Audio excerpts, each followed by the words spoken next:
Gabby, were you surprised? You looked a little surprised when you looked up and saw your time. I was a little surprised. I know I'm in shape and I'm ready to run, but it just felt like such a nice controlled run for me. And so, I don't know, I didn't expect to run that fast, feeling that good. So it kind of excites me for tomorrow.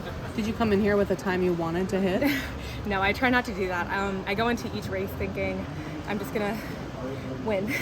Win the race, and that's all that matters. And you can't control the time. Do you feel like you're in a certain shape? Like, is it 21? Do you feel like you're in 21.5 shape, 21.6 shape? I mean, I'm not going to lie. I would love to see a PB. I think I'm capable. And then sitting out the first half of trials took a lot of discipline and patience so that I can run a really good 200. So I have that going for me. So I wouldn't be surprised to see a big PB tomorrow. But I don't know. You never know what to expect in these kind of races. So I just want to come out with a win. You also run well here. Do you like running here a lot? I like running here, and I do run well here. I think because I train all year to run here, really. So it kind of makes sense. It's a great track, great atmosphere. When I started that 200-meter race, my whole group of friends were right there on the start, and I was like, oh my gosh, this is so funny. They're so cute. So yeah, I mean, all of that coming together just makes it a great place to run. You had said kind of earlier in the season, like, hey, I know what I'm running now, but know that there's a plan, know that this is all working towards a purpose. Do you feel pretty validated in those remarks now, running a world lead in the semi, Absolutely. the trials? I mean, I kind of do the same thing every year. I make the team. I do train through, I race through training blocks. I have pretty much a down race week, same week every single season. So I don't worry too much about it. It's all part of the process. How seriously did you consider doing the 400, 200 double at this meet? It was a big consideration, and a lot went into making that decision to scratch.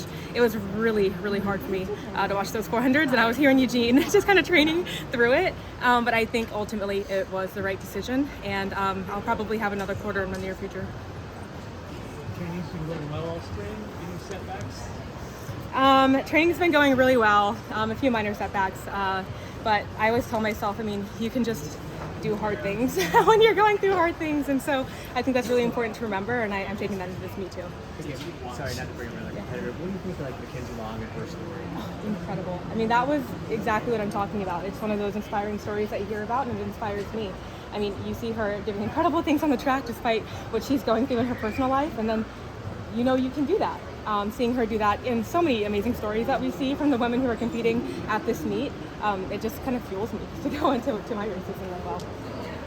Gabby, last year this meet was particularly fun just because there was sort of like the trading of world leads between what was going on here and in Jamaica. Are you going to check your phone, I guess, and check and see what's happening in Jamaica? Absolutely. I'm definitely keeping tabs on that, but also trying to stay focused on what I'm doing here. I think I'm in a special place this year where I feel like I should expect to make the team, and I should expect to continue and peak at the Paris Olympics as well. So a little bit of a different mindset, but yeah, I'm paying attention. What do you think about Michael Johnson's track lead? What are the pros and cons of that? Oh my God, I think it's incredible. I'm loving seeing all this innovation in track and field. And I think it's exactly what the sport needs. A Grand Slam kind of format is also something that I've been thinking about for so long because I'm a big tennis fan myself, and it's just such a great incentive for us to get out there and run, and there should be big consequences at meets that aren't just trials and aren't just Olympics. So I'm really excited about that. $50,000 for a gold. I mean, incredible. I mean, the better, like the more we can just increase money and incentives to run, the better. Thank you guys.